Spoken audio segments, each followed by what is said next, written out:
Bismillahirrahmanirrahim. Assalamualaikum warahmatullahi wabarakatuh. Imam Ahmad bin Hanbal dilahirkan di ibu kota kekhalifahan Abbasiyah di Baghdad, Irak pada tahun 164 Hijriah. Saat itu, Baghdad menjadi pusat peradaban dunia di mana para ahli dalam bidangnya masing-masing berkumpul untuk belajar ataupun mengajarkan ilmu. Imam Ahmad tumbuh dewasa sebagai seorang anak yatim. Ibundanya Sofiyah binti Maimunah binti Abdul Malik Asy-Syaibani berperan penuh dalam mendidik dan membesarkan beliau. Dalam hal ini, keadaan beliau sama dengan keadaan syekhnya, yakni Imam Syafi'i, yaitu yatim dan miskin, tetapi masih tetap memiliki semangat yang tinggi. Keduanya juga memiliki ibu yang mampu mengantarkan mereka kepada kemajuan dan kemuliaan. Setamatnya menghafal Al-Quran dan mempelajari ilmu-ilmu bahasa Arab di Al-Kutab saat berusia 14 tahun, beliau melanjutkan pendidikannya ke Ad-Diwan.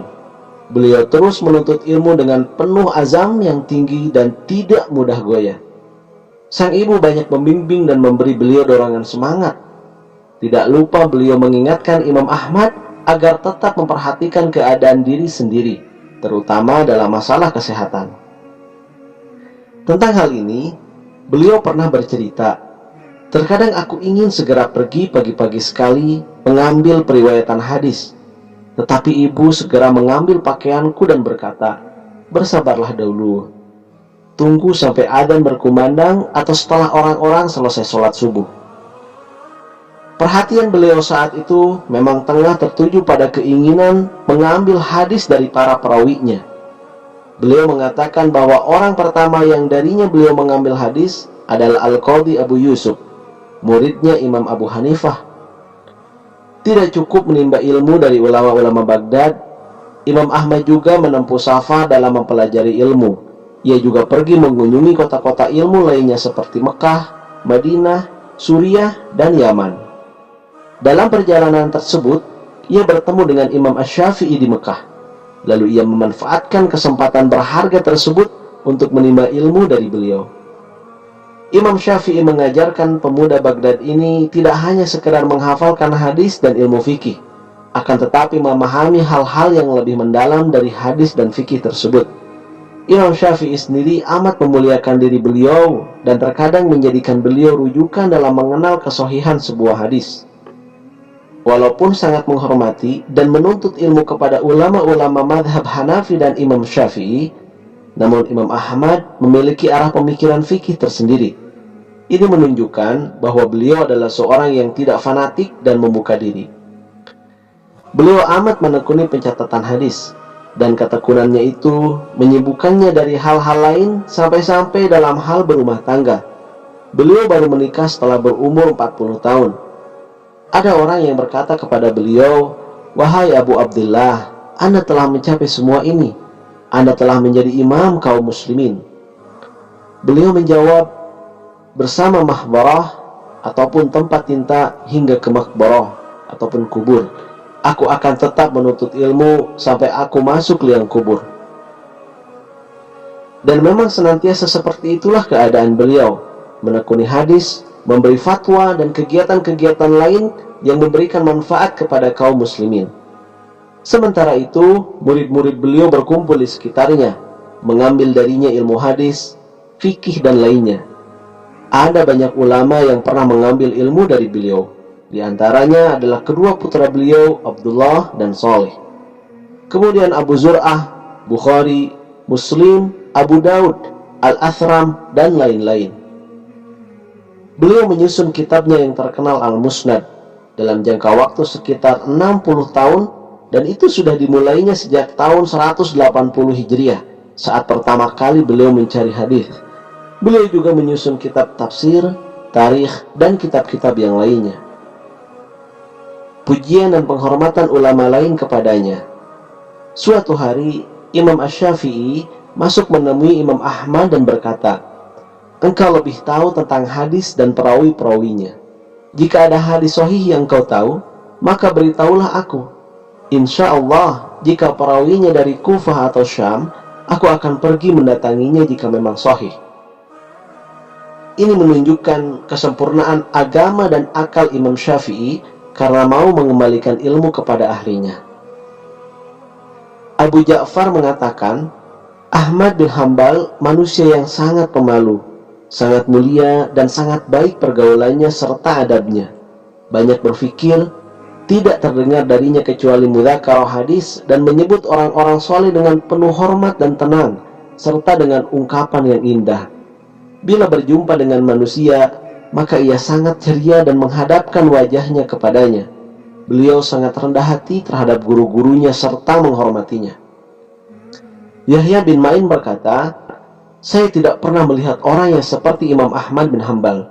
Saya berteman dengannya selama 50 tahun dan tidak pernah menjumpai dia membanggakan sedikit pun kebaikan yang ada padanya kepada kami. Karena kerendahan hatinya, Imam Ahmad mengatakan, saya ingin bersembunyi di lembah Mekah hingga saya tidak dikenal. Saya diuji dengan popularitas. Di masa Khalifah Al-Ma'mun, kaum muslimin diuji dengan pemikiran Mu'tazilah. Mereka dipaksa untuk mengatakan bahwa Al-Quran adalah makhluk. Siapa saja di antara tokoh masyarakat yang tidak mau mengatakan bahwa Al-Quran adalah makhluk, maka dia dibunuh atau dipenjara. Imam Ahmad selalu tegar untuk mempertahankan akidah Ahlus Sunnah wal Jamaah bahwa Al-Quran adalah firman Allah dan bukanlah makhluk. Untuk memaksa kaum muslimin menerima pendapat kemakhlukan Al-Quran, Al-Ma'mun sampai mengadakan ujian kepada mereka.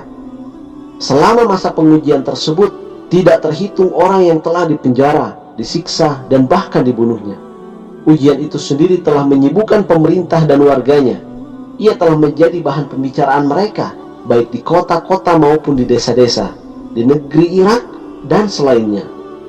Telah terjadi perdebatan yang sengit di kalangan ulama tentang hal itu. Tidak terhitung dari mereka yang menolak pendapat kemakhlukan Al-Quran, termasuk diantaranya Imam Ahmad. Beliau tetap konsisten memegang pendapat yang hak bahwa Al-Quran itu kalamullah, bukan makhluk. Shalih, putra Imam Ahmad, mengatakan, semua ulama mengakui bahwa Al-Quran adalah makhluk kecuali 4 orang. Bapakku, Muhammad bin Nuh, Al-Qawariri, dan Al-Hasan bin Hammad. Akhirnya Al-Qawariri dan Al-Hasan bin Hammad bersedia mengakui bahwa Al-Quran adalah makhluk. Tinggallah bapakku dan Muhammad bin Nuh di penjara selama beberapa hari. Al-Ma'mun bahkan sempat memerintahkan bawahannya agar membawa Imam Ahmad dan Muhammad bin Nuh ke hadapannya di kota Tursus. Kedua ulama itu pun akhirnya digiring ke Tursus dalam keadaan terbelenggu. Muhammad bin Nuh meninggal dalam perjalanan sebelum sampai ke Tursus. Sedangkan Imam Ahmad dibawa kembali ke Baghdad dan dipenjara di sana karena telah sampai kabar tentang kematian Al-Ma'mun pada tahun 218 Hijriah. Disebutkan bahwa Imam Ahmad tetap mendoakan Al-Ma'mun. Sepeninggalan Al-Ma'mun, kekhalifahan berpindah ke tangan putranya Al-Mu'tasim. Dia telah mendapat wasiat dari Al-Ma'mun agar meneruskan pendapat kemakhlukan Al-Quran dan menguji orang-orang dalam hal tersebut, dan dia pun melaksanakannya. Imam Ahmad dikeluarkannya dari penjara, lalu dipertemukan dengan Ibnu Abi Du'ad dan konco-konconya. Mereka mendebat beliau tentang kemakhlukan Al-Quran, tetapi beliau mampu membantahnya dengan bantahan yang tidak dapat mereka bantah. Akhirnya beliau dicambuk sampai tidak sadarkan diri, lalu dimasukkan kembali ke dalam penjara dan menekam di sana selama sekitar 28 bulan atau 30 bulan menurut yang lain. Selama itu beliau sholat dan tidur dalam keadaan kaki terbelenggu. Selama itu pula, setiap harinya Al-Mu'tasim mengutus orang untuk mendebat beliau, tetapi jawaban beliau tetap sama, tidak berubah. Akibatnya, bertambah kemarahan Al-Mu'tasim kepada beliau. Dia mengancam dan memaki-maki beliau dan menyuruh bawahannya mencabuk beliau dan menambah belenggu di kaki beliau. Semua itu diterima Imam Ahmad dengan penuh kesabaran dan keteguhan, bak gunung yang menjulang dengan kokohnya. Pada akhirnya beliau dibebaskan dari penjara. Beliau dikembalikan ke rumah dalam keadaan tidak mampu berjalan. Setelah luka-lukanya sembuh dan badannya telah kuat, beliau kembali menyampaikan pelajaran-pelajarannya di masjid sampai Al-Mu'tasim wafat. Setelah sakit 9 hari, beliau rahimahullah menghembuskan nafas terakhirnya di pagi hari Jumat bertepatan dengan tanggal 12 Rabiul Awal 241 Hijriah pada umur 77 tahun. Jenazah beliau dihadiri 800.000 pelayat laki-laki dan 60.000 pelayat perempuan. Demikianlah gambaran ikhlas ujian yang dilalui oleh Imam Ahmad. Terlihat bagaimana sikap agung beliau yang tidak akan diambil kecuali oleh orang-orang yang penuh keteguhan lagi ikhlas. Beliau bersikap seperti itu justru ketika sebagian ulama lain berpaling dari kebenaran. Dan dengan keteguhan di atas kebenaran yang Allah berikan kepadanya itu, maka madhab ahlus sunnah dinisbatan kepada dirinya karena beliau sabar dan teguh dalam membelanya. Ali bin Al-Madini berkata, menggambarkan keteguhan Imam Ahmad, Allah telah mengokohkan agama ini lewat 2 orang laki-laki, tidak ada yang ketiganya, yaitu Abu Bakar As-Siddiq pada Yaumur Riddah, saat orang-orang banyak yang murtad pada awal-awal pemerintahannya, dan Ahmad bin Hambal pada Yaumul Mihnah. Wa sallallahu ala nabiyyina Muhammadin wa ala alihi wa sahbihi wasallam.